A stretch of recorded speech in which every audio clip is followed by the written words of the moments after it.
my name is Katie. This is Levy Park On Demand, Storytime and Craft. Today I'm going to be reading Never Let a Dinosaur Scribble, written and illustrated by Diane Alber. I recently got a pet dinosaur.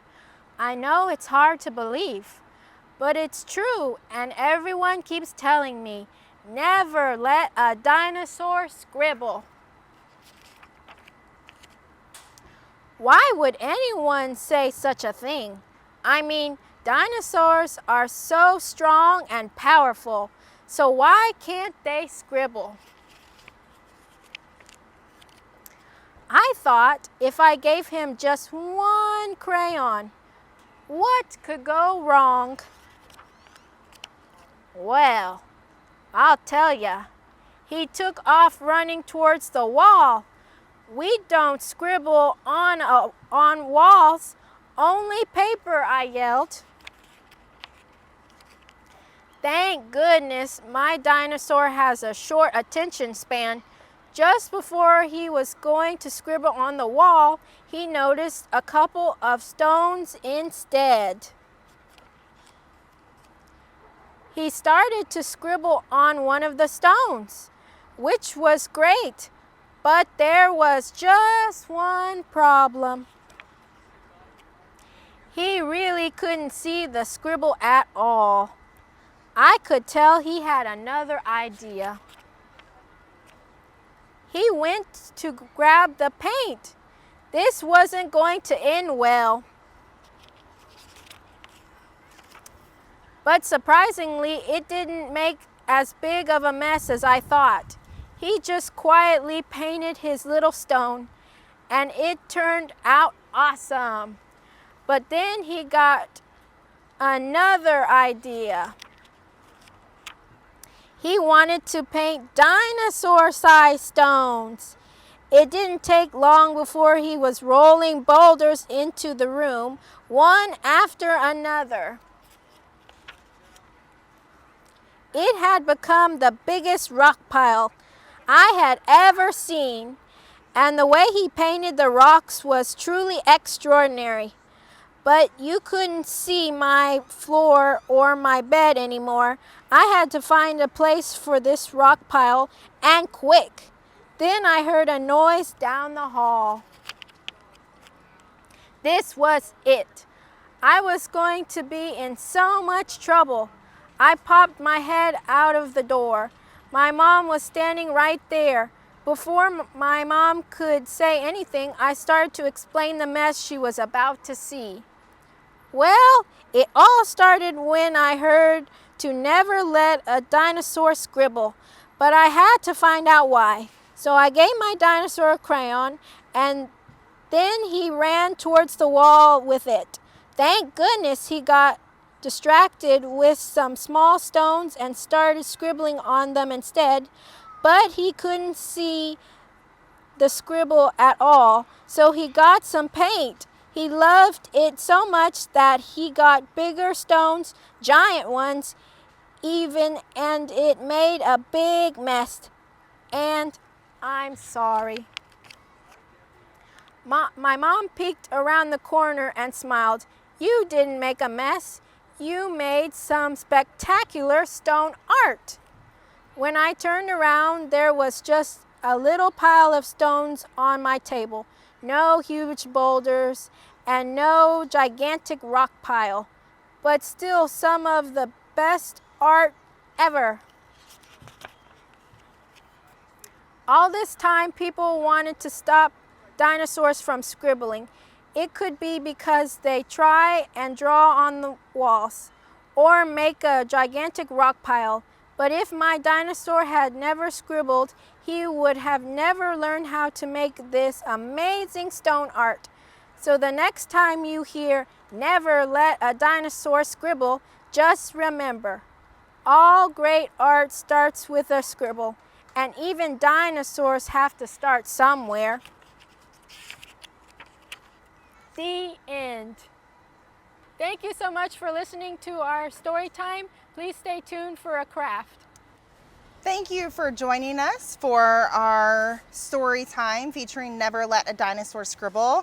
That was such a twist and turns there. I had no idea where it was going. I was very worried that we were going to draw all over the wall, so I'm glad that we found a fun craft.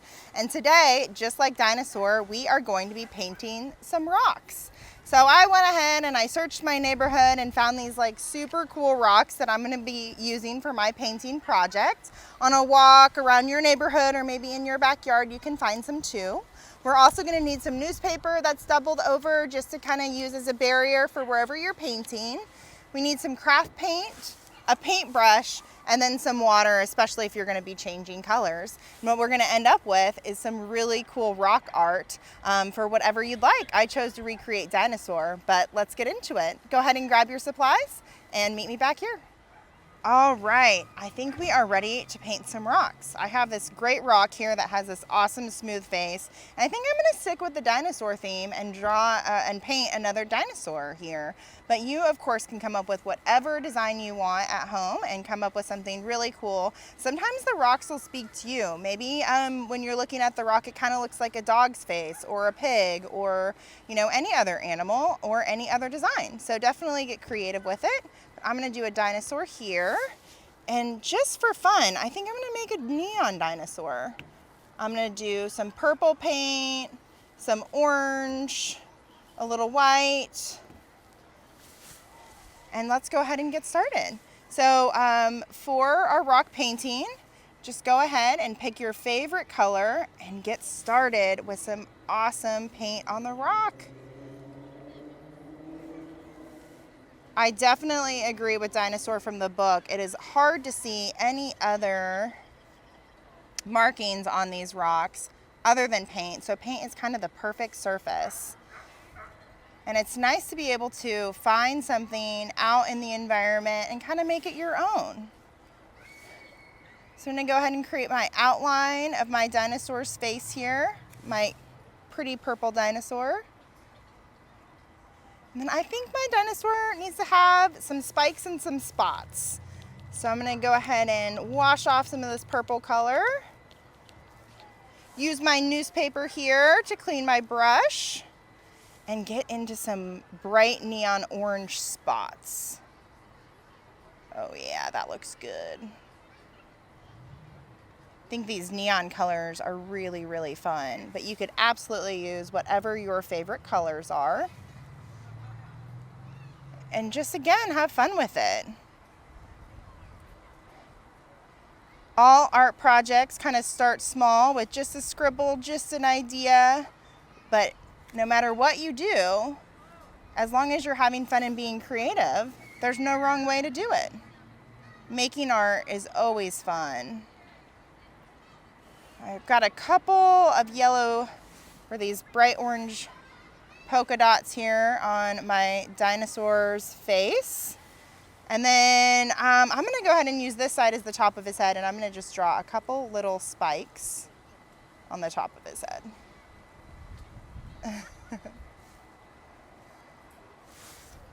It's kind of fun seeing how it'll turn out.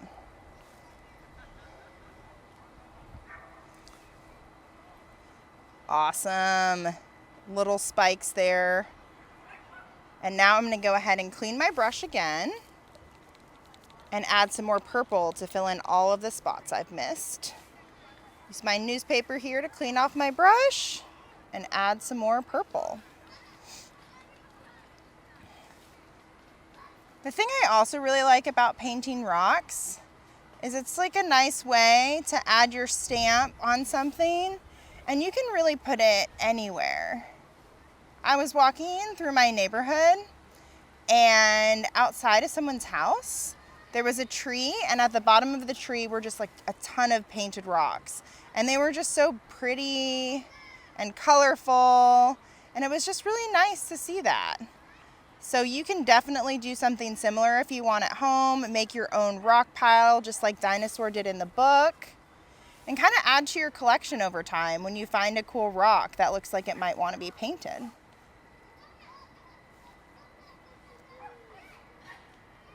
It's just nice to see what you can kind of create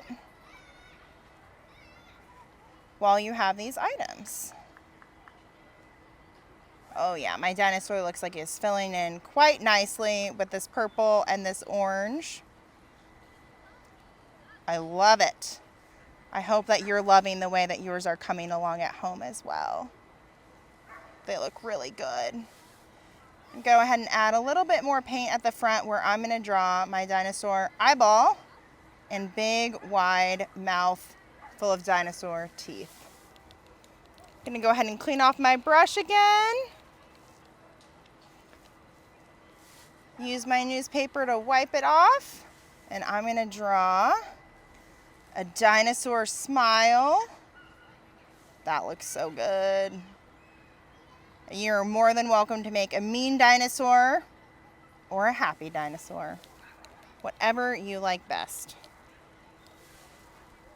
My dinosaur is going to have some cool teeth. So I'm going to add some little white teeth. Ooh, yeah, that looks good. Not so much scary teeth, just like friendly dinosaur teeth. There we go. I like the way how it's turning out.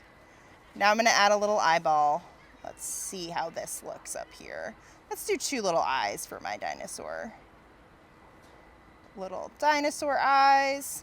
And you can make it your own. Definitely add whatever you want. And maybe you didn't do a dinosaur today. Maybe you drew a flower or the sun or your favorite character from a book. Those eyes are looking pretty good.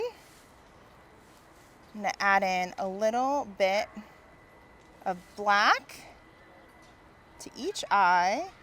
Looking good. And I think lastly, I need 2 little dinosaur nostrils. 1, 2 little dinosaur noses. Perfect.